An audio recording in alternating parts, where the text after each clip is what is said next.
بسم اللہ الرحمن الرحیم۔ شروع اللہ کے نام سے جو بڑا مہربان نہایت رحم کرنے والا ہے۔ بدصورت بچے کیوں پیدا ہوتے ہیں؟ حضرت علی کے دو ایسے عجیب اور عقل کو حیران کرنے والے واقعات ہیں کہ جن سے یہ ثابت ہوتا ہے کہ کالا بدصورت بچہ کس گھر میں پیدا ہوتا ہے اور معذور یا کمزور بچہ کس گھر میں پیدا ہوتا ہے۔ ایک دفعہ ایک شخص اپنی بیوی اور بچے کے ہمراہ حضرت عمر کی بارگاہ میں پیش ہوا۔ وہ شخص حضرت عمر سے کہنے لگا، اے وقت کے خلیفہ، میرا اور میری بیوی کا رنگ سرخ ہے۔ میری بیوی نے یہ بچہ پیدا کیا ہے، اس کا رنگ کالا کیوں ہے؟ مجھے تو ایسا لگتا ہے کہ یہ بچہ میرا نہیں ہے۔ میری بیوی نے کسی کے ساتھ بدکاری کی ہے جس کی وجہ سے اس بچے کا رنگ ہم دونوں کے ساتھ نہیں ملتا۔ وہ شخص بار بار اپنی بیوی پر الزام تراشی کر رہا تھا۔ بیوی نے روتے ہوئے حضرت عمر سے کہا، اے امیر المومنین، میں سچ بول رہی ہوں، میں نے کبھی بھی امانت میں خیانت نہیں کی ہے۔ یہ جو میرا خاوند ہے، یہ بچہ اسی کا ہے۔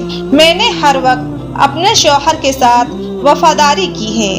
میں نے ہمیشہ اپنے خاوند کی موجودگی اور غیر موجودگی میں اپنی عزت کا خیال رکھا ہے۔ میرا شوہر مجھ پر یقین نہیں کر رہا ہے۔ شوہر نے کہا، اے امیر المومنین، میری بیوی جھوٹ بول رہی ہے، یہ بچہ میرا نہیں ہے، یہ بچہ کسی اور کا ہے۔ اگر یہ بچہ میرا ہوتا تو اس کا رنگ ہم دونوں جیسا ہوتا۔ اس بچے کو دیکھ کر صاف صاف ظاہر ہوتا ہے یہ بچہ میرا نہیں ہے۔ میری بیوی جھوٹ بول رہی ہے۔ بیوی مسلسل زار و قطار رو رہی تھی۔ خاوند اپنی بیوی کی ایک بات سننے کو بھی تیار نہ تھا۔ یہ معاملہ بہت ہی پیچیدہ تھا۔ حضرت عمر سوچ میں پڑ گئے کہ اس معاملے کو کس طرح حل کیا جائے۔ چنانچہ حضرت عمر نے سوچا کہ کیوں نہ اس معاملے میں داماد رسول حضرت علی شیر خدا سے مدد لی جائے۔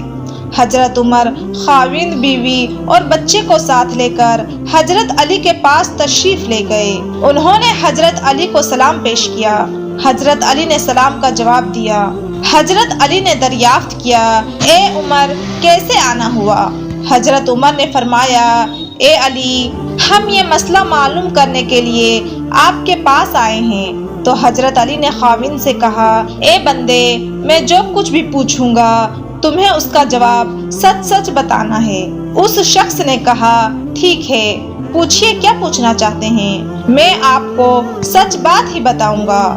حضرت علی نے پوچھا، اے اللہ کے بندے، جب تیری بیوی حالت حیض میں تھی، کیا تو نے اپنی بیوی کے ساتھ ہم بستری کی تھی؟ یہ سوال سن کر آدمی نے کچھ لمحے کے لیے خاموشی اختیار کی، پھر کہنے لگا، ہاں، یہ بات سچ ہے کہ میری بیوی حالت حیض میں تھی تو میں نے اپنی بیوی کے ساتھ ہم بستری کی تھی۔ حضرت علی فرمانے لگے، اے بندے، یہ بچہ تمہارا ہی ہے، بلا وجہ اپنی بیوی پر الزام تراشی نہ کرو۔ جب تو نے بیوی کے ساتھ حیض کے دنوں میں ہم بستری کی تو تیرا نطفہ تمہاری بیوی کے سیاہ خون کے ساتھ مل گیا، جس کی وجہ سے بچے کا رنگ سیاہ ہو گیا ہے۔ اگر تم بیوی کے ساتھ حالت حیض کے دنوں میں ہم بستری کرو گے تو بچہ کالا اور بدصورت ہی پیدا ہوگا۔ اے شخص، آج کے بعد یہ بات اپنے ذہن میں بٹھا لو کہ حدیث اور قرآن میں حیض کی حالت میں ہم بستری کرنا حرام اور سخت گناہ قرار دیا گیا ہے۔ اگر کوئی بندہ اس بات کا علم رکھتے ہوئے بھی اپنی بیوی کے ساتھ ہم بستری کرتا ہے تو اللہ تعالیٰ ایسے بندے سے سخت ناراض ہو جاتا ہے اور وہ بندہ جلد ہی اللہ تعالیٰ کی سخت پکڑ میں آ جاتا ہے۔ اب ہم آپ کو بتاتے ہیں کہ معذور اور کمزور بچے کن گھروں میں جنم لیتے ہیں۔ مدینہ منورہ کا واقعہ ہے۔ ایک خوبصورت اور جوان لڑکی کی شادی ایک بوڑھے آدمی سے ہو گئی۔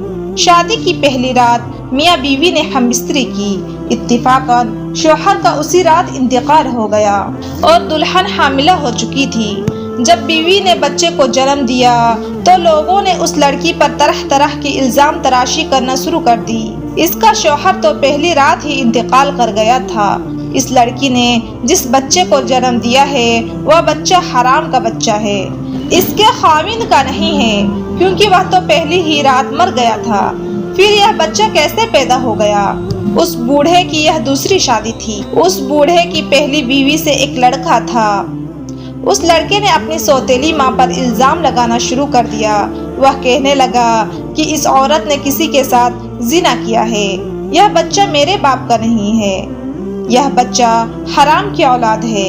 اس الزام میں سوتیلا بیٹا پیش تھا، کیونکہ وہ چاہتا تھا کہ کسی طرح دنیا والے یہ مان لیں یہ بچہ میرے والد کا نہیں ہے، بلکہ اس عورت کی حرام کاری کا نتیجہ ہے، تاکہ والد کی ساری وراثت کا حقدار میں ہی ٹھہر جاؤں، کہیں یہ بچہ میرے برابر کا شریک نہ ہو جائے۔ اس وجہ سے بوڑھے کے بڑے بیٹے نے اپنی سوتیلی ماں پر الزام تراشی کی کہ میرا باپ تو شادی کی پہلی ہی رات مر گیا تھا، تو یہ بچہ کہاں سے آ گیا ہے؟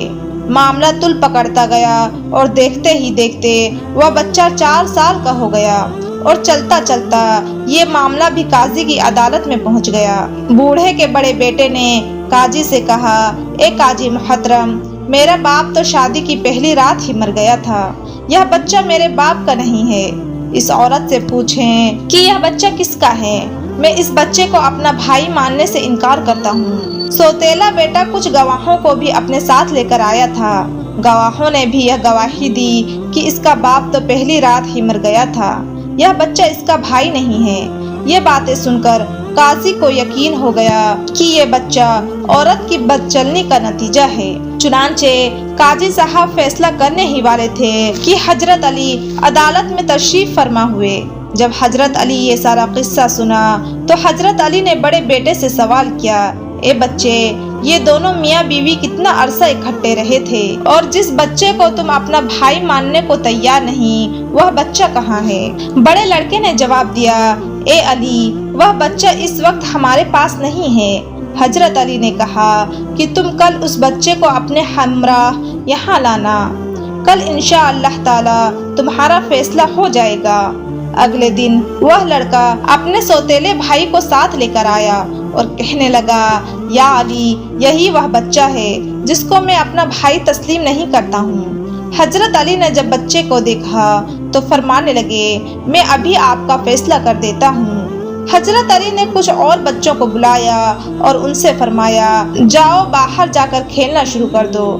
چند لمحے میں بچوں نے آپس میں کھیلنا کودنا شروع کر دیا، ایک دوسرے کے ساتھ مستیاں کرنا شروع کر دیا۔ حضرت علی بچوں کو کھیلتے ہوئے بڑے غور سے دیکھ رہے تھے۔ کچھ دیر کے بعد حضرت علی نے بچوں کو بلایا اور فرمانے لگے، سب بچے ایک جگہ پر بیٹھ جاؤ۔ سب حضرت علی کے پاس آ کر بیٹھ گئے۔ اس کے بعد حضرت علی نے سب بچوں کو ایک ساتھ کھڑے ہونے کا حکم دیا تو سب بچے ایک ساتھ کھڑے ہو گئے۔ مولا علی ان بچوں کو بڑے غور سے دیکھ رہے تھے۔ حضرت علی نے دیکھا یہ سب بچے بڑی آسانی کے ساتھ کھیل رہے ہیں، بیٹھ رہے ہیں، کھڑے ہو رہے ہیں، ان کو کھیلنے بیٹھنے اٹھنے میں کوئی دقت نہیں ہو رہی ہے۔ تبھی حضرت علی نے دیکھا جس بچے پر الزام لگایا جا رہا ہے اس بچے کو بیٹھنے اور اٹھنے میں کافی دقت ہو رہی ہے۔ آپ نے فیصلہ یہ سنایا کہ یہ بچہ اسی بوڑھے شخص کا ہے، کیونکہ اس بچے میں کچھ کمزوریاں ہیں جس کو دیکھ کر یہ ظاہر ہوتا ہے کہ بوڑھے باپ کا بچہ ہے۔ باقی سب بچوں کو کسی قسم کی دقت نہیں ہو رہی ہے، وہ بآسانی سے چلتے پھرتے اور کھیلتے ہوئے نظر آتے ہیں، ان میں کوئی کمزوری نظر نہیں آ رہی ہے، کیونکہ وہ جوان باپ کی اولاد ہیں۔ اللہ پاک سب کو صحت مند اور خوبصورت اولاد سے نوازے، آمین۔ امید کرتی ہوں کہ آپ کو یہ ویڈیو اچھی لگی ہوگی۔ ویڈیو اچھی لگی ہو تو ویڈیو کو لائک کریں اور شیئر کریں، اور آپ سے یہ درخواست ہے کہ اس چینل کو لازمی سبسکرائب کر دیں۔ ملتی ہوں اگلی ایک اور جانکاری ویڈیو کے ساتھ، تب تک کے لیے خدا حافظ۔